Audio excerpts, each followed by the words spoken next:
Assalamualaikum warahmatullahi wabarakatuh. Alhamdulillahirabbil alamin wassalatu wassalamu ala asyrafil anbiya'i wal mursalin sayyidina wa maulana Muhammadin wa ala alihi wa sahbihi ajma'in. Qala rabbi shrah li sadri wa yassir li amri wahlul 'uqdatam min lisani yafqahu qawli. Subhanaka la ilma lana illa ma 'allamtana innaka antal alimul hakim wa tub 'alaina innaka antat tawwabur rahim. Kalau di pertemuan sebelumnya kita sudah membahas tentang An-Nazi'at ayat 1 sampai 5. Kita akan mulai dari ayat 6. Kita mulai mungkin 5 sampai 7 ayat kita bahas di sesi kali ini. Sebelum kita awali, mari kita kirimkan Al-Fatihah terbaik kita kepada pengarang dari kitab ini, Syekh Ibnu Katsir. Al-Hadiniyah Al-Fatihah. A'udzubillahi minasyaitonirrajim. Bismillahirrahmanirrahim.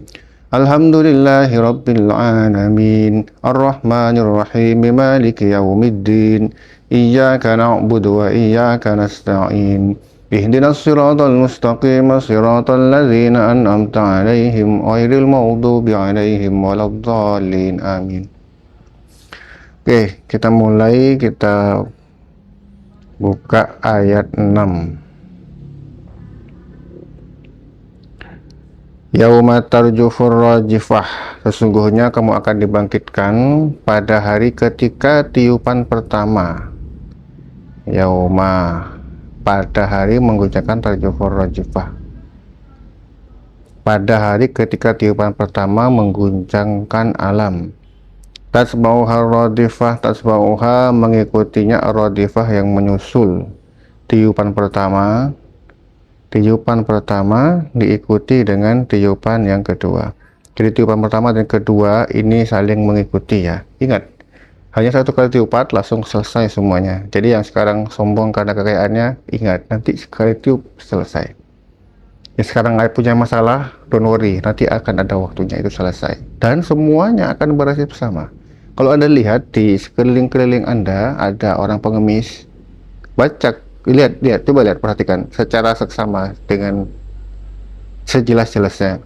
Katakan bahwa sesusah apapun dia, belum tentu surganya bisa sama dengan Anda.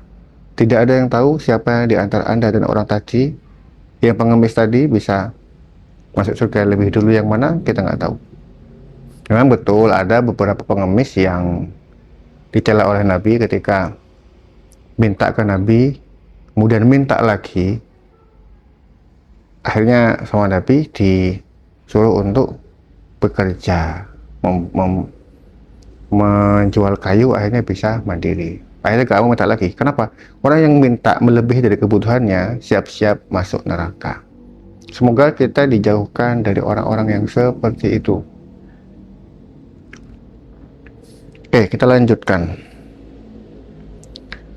Qulubu yauma idin wajifah. Kulubun hati yauma idin pada hari itu wajifatun, berdebar-debar. Pada hari itu hati manusia itu sangat takut sekali. Bahkan seorang ayah lupa sama anaknya, seorang ibu lupa sama anaknya ya pas hari itu.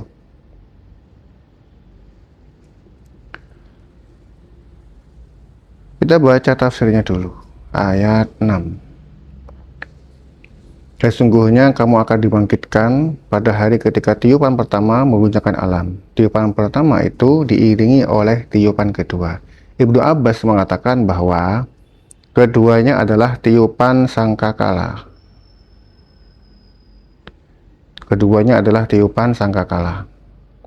Yaitu tiupan yang pertama dan tiupan yang kedua. Hal yang sama dikatakan oleh Mujahid, Al-Hasan, Qatadah, Adha, serta lain-lainnya. Dan bukan hanya satu orang. Banyak yang bilang hal yang sama ini. Telah diriwayatkan dari Mujahid bahwa adapun tiupan yang pertama disebutkan oleh firman-Nya, sesungguhnya kamu akan dibangkitkan pada hari ketika tiupan pertama mengguncangkan alam. Maka semakna dengan apa yang disebutkan oleh firman-Nya, pada hari bumi dan gunung-gunung berguncangan. Al-Muzammil. Sedangkan tiupan yang kedua dinamakan radifah, semakna dengan apa yang disebutkan dalam ayat lain melalui firman-Nya, dan diangkatlah bumi dan gunung-gunung, lalu dibenturkan keduanya sekali bentur. Habis. Al-Haqqah. Imam Ahmad mengatakan telah menceritakan kepada kami Waki, telah menceritakan kepada kami Sufyan dari Abdullah ibnu Muhammad ibnu Akil, dari Abu Tufail ibnu Ubay Ka'ab, dari ayahnya, yang mengatakan bahwa Rasulullah Shallallahu Alaihi Wasallam bersabda, Ja'atul rajifatu tasba'uhar rajifah, ja'al mautu bima fih. Faqala rajulun, ya Rasulullah, ar'aita in ja'altu salati kullaha alaik. Qala idzan yakfikallahu ma'ahammaka min dunyaka wa akhiratak. Tiupan pertama yang mengguncangkan dilakukan, lalu diulangi dengan tiupan yang kedua, maka datanglah maut berikut segala sesuatunya. Maka seorang laki-laki bertanya, wahai Rasulullah, bagaimana pendapatmu jika aku jadikan semua salawatku untukmu? Rasulullah Shallallahu Alaihi Wasallam menjawab, kalau begitu Allah akan menghindarkanmu dari semua kesusahan dunia dan akhiratmu.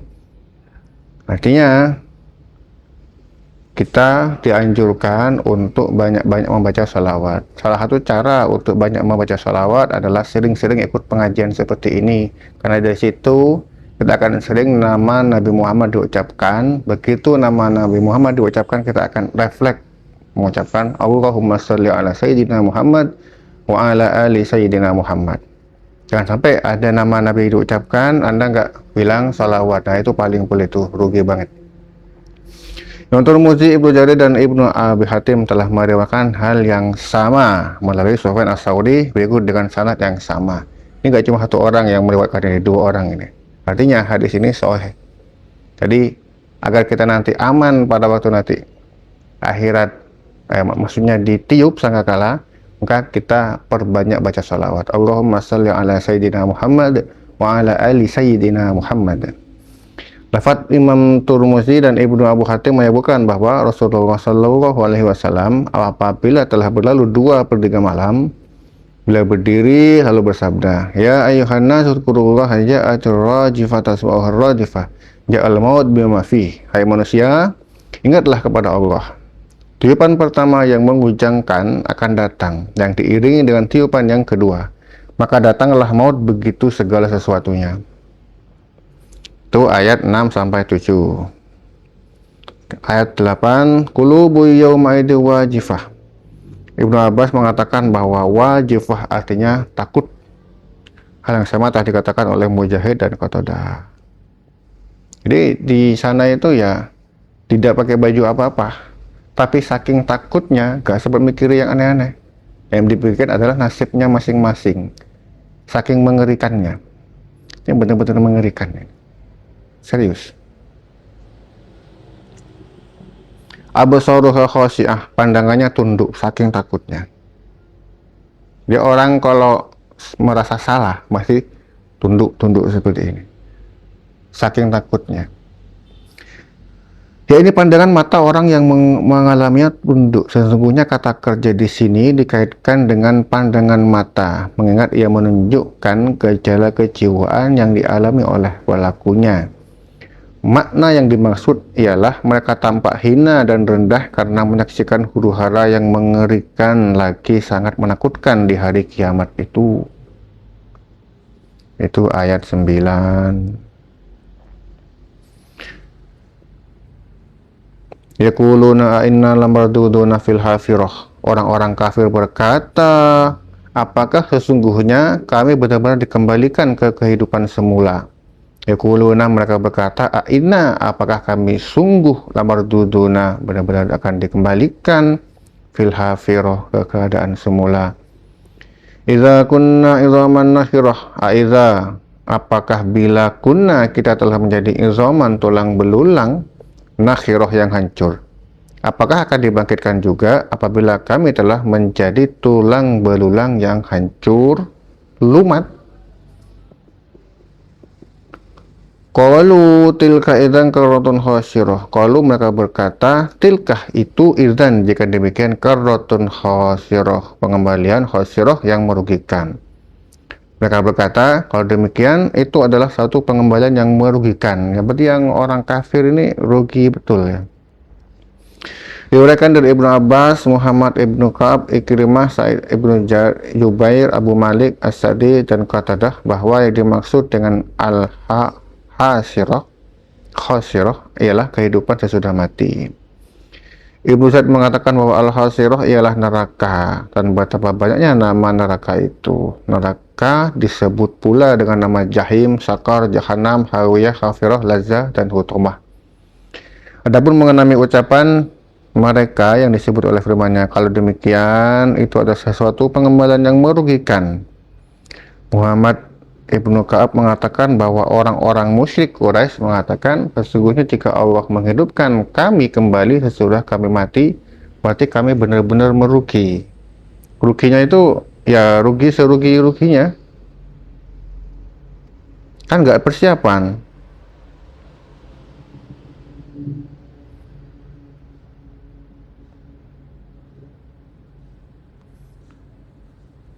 Fa innama hiya zajratu wahidah, fa innama maka sesungguhnya hanyalah iya zajratun teriakan, wahidatun yang satu. Fa idza hum bisahirah, fa idza maka tiba-tiba hum mereka bisahirah terjaga, hidup lagi. Jadi satu kali teriakan langsung hidup lagi. Kita baca tafsirnya ayat 13. Sesungguhnya pengembalian itu hanya dengan satu kali tiupan saja.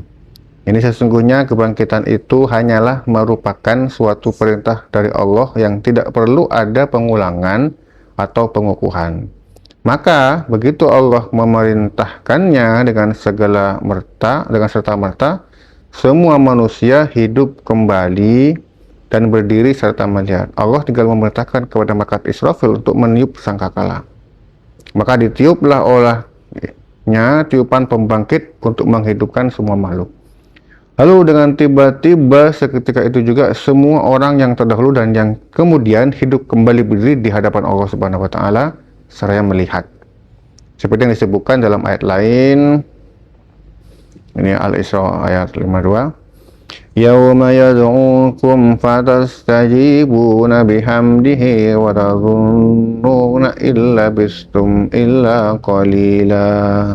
Yaitu pada hari dia memanggil kalian, lalu kamu mematuhinya sambil memujinya, dan kamu mengira bahwa kamu tidak berdiam di dalam kubur, kecuali sebentar saja. Al-Isra ayat 52. Wa ma amruna illa wahidatun kalam hibil basar. Dan perintah kami hanyalah satu perkataan seperti kejapan mata. Ting, langsung jadi. Wa ma amrus sa'ati illa kalam fil basari au huwa aqrab. Tidak adalah kejadian kiamat itu melainkan seperti sekejap mata atau lebih cepat lagi. Mujahid mengatakan sehubungan dengan makna firman-Nya, sesungguhnya pengembalian itu hanyalah dengan satu kali tiupan saja, an-nazi'at, yakni sekali teriakan. Ibrahim At-Taimi mengatakan bahwa Allah Subhanahu wa taala sangat murka terhadap makhluknya saat dia menghidupkan mereka kembali. Al-Hasan Al-Basri mengatakan bahwa makna yang dimaksud ialah teriakan kemurkaan. Abu Malik dan Ar-Rabi Ibnu Anas mengatakan bahwa makna zajratul wahidah ialah tiupan yang terakhir. Fa'idahum bisahirah, mereka dengan serta-merta hidup kembali ke permukaan bumi. Ibnu Abbas mengatakan bahwa as-sahirah artinya bumi seluruhnya. Hal yang sama dikatakan oleh Sa'id ibnu Jubair, Qatadah, dan Abu Saleh Ikrimah. Ini baca topik ini. Ikrimah, Al-Hasan, Adha, dan Ibnu Sa'id mengatakan bahwa as-sahirah artinya permukaan bumi. Mujahid mengatakan bahwa pada mulanya mereka berada di perut bumi, lalu dikeluarkan ke permukaannya. Pantasan perut bumi itu panas sekali, makanya panas banget. Mujahid mengatakan pula bahwa as-sahirah artinya tempat yang datar lagi rata. Kalau menurut As-Sauri, as-sahirah artinya negeri Syam. Utsman ibnu Abul Atikah mengatakan bahwa as-sahirah artinya tanah Baitul Maqdis. Wahab ibnu Munabbih mengatakan bahwa as-sahirah ialah sebuah gunung yang berada di sebelah Baitul Maqdis. Kemudian Qatadah mengatakan bahwa as-sahirah artinya Jahannam. Wah, ini semua pendapat itu garib, tapi pendapat yang benar adalah as-sahirah yaitu permukaan bumi. Ibnu Abu Hatim mengatakan telah menceritakan kepada kami Ali ibnu Husain, telah menceritakan kepada kami Hizru ibnu Mubarak, seorang syekh yang soleh, telah menceritakan kepada kami Bishr ibnu Siri, telah menceritakan kepada kami Mus'ab ibnu Sabit, dari Abu Hazim, dari Sa'il ibnu Sa'id As-Saidi, sehubungan dengan firman-Nya, maka dengan serta-merta mereka hidup kembali di permukaan bumi. Bahwa yang dimaksud adalah bumi yang berwarna putih tanahnya seperti adonan roti yang bersih. Kemudian di sini Ar-Rabi ibnu Anas mengatakan sehubungan dengan firman-Nya, maka serta-merta mereka hidup kembali di permukaan bumi. Yang dimaksud dengan bumi di sini adalah seperti yang disebutkan dalam firman-Nya, surat Ibrahim ayat 48. Yauma tubaddalul ardu ghairal ardi was samawati wa barazu lillahil wahidil qahar, yaitu pada hari ketika bumi diganti dengan bumi yang lain, dan demikian pula langit, dan mereka semua di padang mahsyar berkumpul menghadap ke hadirat Allah yang Maha Esa lagi Maha Perkasa. Wa yas'alunaka 'anil jibali faqul yansifuha rabbi nasfa fayadharuha qa'an safsafan la tara fiha iwaja wala amta. Ini surat Toha 105-107. Dan mereka bertanya kepadamu tentang gunung-gunung, maka katakanlah Tuhanku akan menghancurkannya di hari kiamat sehancur-hancurnya. Maka dia akan menjadikan bekas gunung-gunung itu datar sama sekali, tidak ada sedikit pun kamu lihat padanya tempat yang rendah dan yang tinggi, rata betul. Wa yawma nusayyirul jibalu wa taral arda barizah. Dan ingatlah akan hari yang ketika itu kami perjalankan gunung-gunung, yang kamu akan melihat bumi itu datar. Bumi yang tadinya menjadi tempat gunung-gunung ditampakkan menjadi tanah yang datar, sedatar-datarnya. Bumi tersebut bukanlah seperti bumi kita sekarang, melainkan bumi yang lain yang belum pernah dikerjakan satu dosa pun di atas permukaannya, dan belum pernah dialirkan setetes darah pun padanya. Jadi bumi yang orisinil ya. Ayat 15, hal ataka haditsu Musa, kita akan bahas di sesi berikutnya. Alhamdulillah kita sudah bahas ini tentang kiamat ya. Jadi benar-benar merugi orang-orang kafir. Di sini dijelaskan benar-benar rugi serugi-ruginya. Demikian pembahasan tafsir kali ini, semoga ada manfaatnya untuk saya pribadi dan Anda semuanya. Mari kita berdoa, semoga apa yang kita lakukan ini bermanfaat dan dinilai ibadah oleh Allah Subhanahu wa taala. Al-Fatihah. A'udzubillahi minasyaitonirrajim. Bismillahirrahmanirrahim. Alhamdulillahirabbil alamin arrahmanirrahim maliki yaumiddin. Iyyaka na'budu wa iyyaka nasta'in. Ihdinas siratal mustaqim, siratal ladzina an'amta 'alaihim ghairil maghdubi 'alaihim waladdallin. Amin. Alhamdulillah. Kita ketemu lagi di sesi berikutnya. Kita bahas tentang Nabi Musa ya, hal ataka haditsu Musa, kisah Nabi Musa. Kita bertemu lagi di sesi berikutnya. Wassalamualaikum warahmatullahi wabarakatuh.